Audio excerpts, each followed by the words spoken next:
Hi, this is Alex Helmbrecht, the Sports Information Director at Chadron State College, and I'm sitting here this morning with Chadron State men's basketball coach Brent Bargen.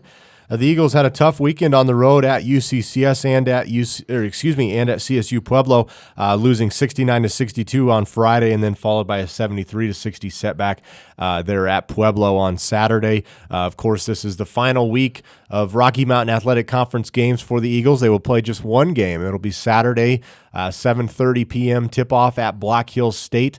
That'll be the only game for the Yellow Jackets as well. It'll actually be the season finale for both teams. Both have been eliminated from the Rocky Mountain Athletic Conference postseason. But before I get to that, Coach, I was just going to talk to you a little bit about last week. And UCCS, the Eagles had a lead at halftime, but the Mountain Lions went on a 13-1 scoring run during a 4-minute stretch that really kind of turned the tide of the game.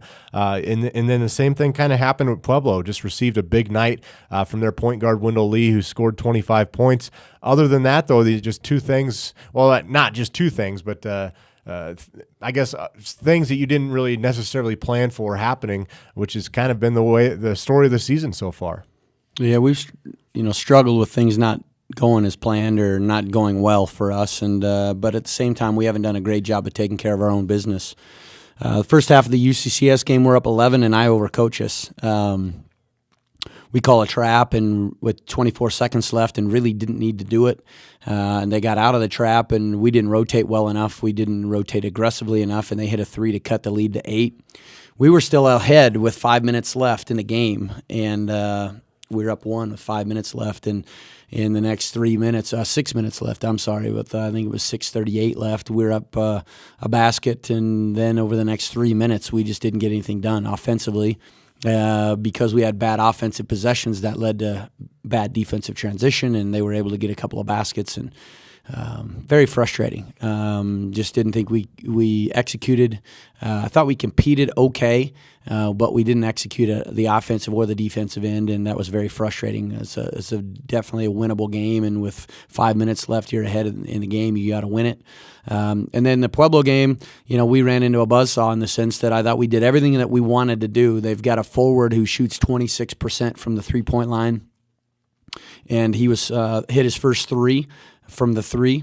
He was 3 for 3, and he ended up going 5 for 7 from the three-point line, a guy that averages 26% from the 3, and that was the difference in the game, quite frankly. We outscore them in the second half, minus the last second shot. They're up, I think, 9 or 8, whatever it was, with a couple of seconds left, and they threw up a 30-footer, and the doggone thing went in the basket and made it an 11-point game, or we win the second half. I thought we did a great job of making adjustments. I thought our kids did a good job of making sure we knew what to do. The problem, like I said, was we had a guy that we didn't account for in the sense of he's a 26% three-point shooter, and he goes 5 for 7. Everybody else on that on their roster, we did a great job of guarding the three-point line. They shoot more threes than anybody else in the conference. They shoot more threes than twos, and I thought we did a great job of guarding the three-point line, except for that one particular guy, and that really shot us in the foot. But I was proud that I thought our kids played better. I thought our kids did a better job of being a team. I thought we shared the ball a little better and looked a little bit more fluid offensively, and we competed a little bit harder at the defensive end. Outside of trading 3s for 2s with one guy, I thought we played pretty well. Well, Coach, obviously I know it's been kind of a disappointing season for you. It started off about as bad as it could have with point guard Sammy Hines, one of your 2 returning seniors who injured his knee. He'll be back next year, obviously. But with that, you lost not only a starting player, but a guy who brought a lot of toughness, a lot of tenacity, and leadership to the court. And I know I've talked to you several times throughout this season where you've mentioned that you feel your team lacks a little bit of toughness and has lacked leadership. With going through kind of a tough season like that, are you seeing those traits develop from some of your players as the season's gone on? Well, toughness and leadership has been an issue all season, and part of that is because we lost at least 3 returners. If you look at the guys that we lost, a first-team all-conference, a second-team all-conference, and a third-team all-conference, and a captain who was not voted on the top 2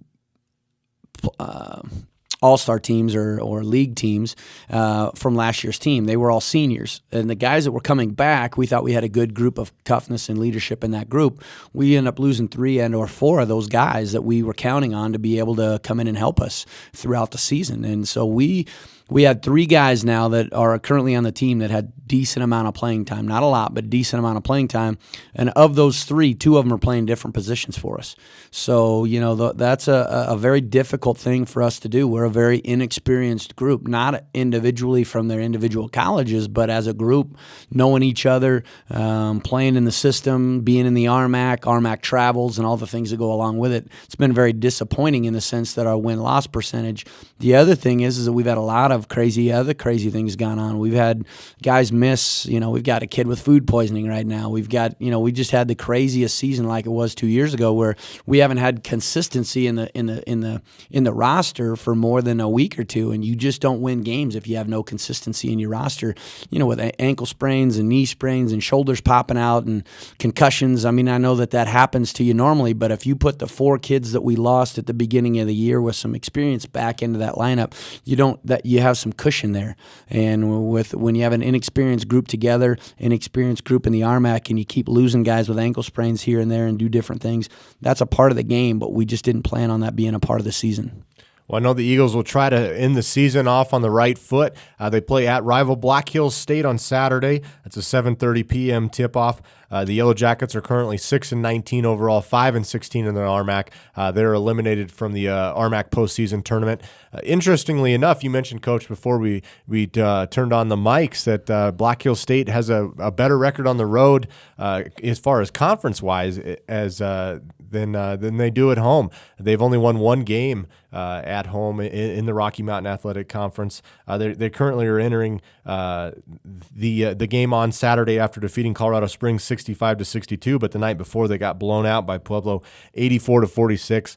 You, of course, played Black Hills State in early January. You hosted them here. The Yellow Jackets won 77-61, but really it was a tight game for a lot of that. I know this is one that you and your staff and your players probably really want to get. Well, I don't think that this game holds any more than any other game, other than it's just a game that you need to win. I mean, it's people want to, your travel partners and everything else, and having rivals and all that. I think it will become quite a rivalry. You got to win games in the rivalry to make it a rivalry, and for us, it's a game that we want to win just simply because it's the next game on the schedule. It's a game that we need to play well. We don't have any ill will towards those individuals at Black Hills. There's a lot of strong connections between the two. One of our former GAs, Tim, is up there, was an assistant coach and knows what we do well. He's now in administration.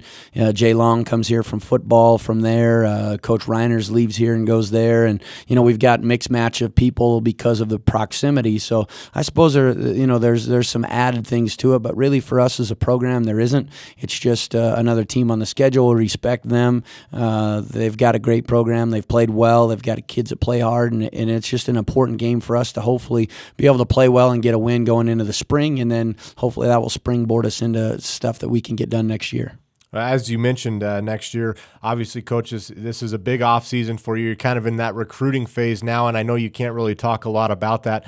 But what are your hopes to accomplish, I guess, from here on out? I know that there's still 1 game left in this season, but looking towards next year, what can fans expect from the Eagles? Well, I think if you put the leader back on your team, a senior point guard who shot the ball well last year, who will definitely be the leader of this group and add a lot of toughness to the group. You put him back in the mix, and if I've said all year, if you put either Sam or Mawala, you put one of those 2 guys back in those 2 positions, where we're not playing 2 freshman point guards again or 2 inexperienced post guys. I think this is a completely different team. So you give us a senior back, we will definitely recruit a post guy. We need a guy that can come in and be productive and do it immediately. And then we need an individual who can add some dynamics to the wing positions. We got to be a better scoring team. We're averaging 64 points a game, which is worse than the league. But if you put Sam back in the lineup. I don't want to put too much onus on that young man, but we feel that he's a double-digit scorer, and he's even more importantly will get other guys involved a little bit more. We're talking 12 to 15 points a game. If you add 12 points to that 64, we're in the 76 mark, and now we're in every game. It makes us better defensively. He just helps us with a lot of things. I don't, with no seniors on the team of the current roster of a roster of 12, I think we have a great core group of kids coming back. I think what we've gone through, God always puts you in situations which I think is obviously things we don't always understand, but things that we can help us improve. The kids that have been here and gone through what we've currently gone through had to be leaders and had to be maybe play a different role on this year's team than they've played in the past, or maybe that they'll have to play in the future. By playing a different role, I think those people grow up. So hopefully when they go back to a more comfortable role, that maybe that would be even more successful than what they would have been had things gone well. Not having Sam there this year and being able to get him back next year, we feel with the seniors, the juniors we have, they're going to be seniors, and putting a guy like that back in the lineup, we feel like we've got a very good team coming back. And even though our record doesn't show it right now, I really like this group. I think we've got a bunch of individuals that want to be successful, and we add 2 more pieces plus Sam to this group, and I think we've got a heck of a chance to be really, really good. Well, it should be fun. I'm looking forward to the game on Saturday, but I'm especially looking forward to next year and seeing what you and your staff can do and can develop. So best of luck to you on Saturday and in the offseason, Coach. Thanks a lot, Alex.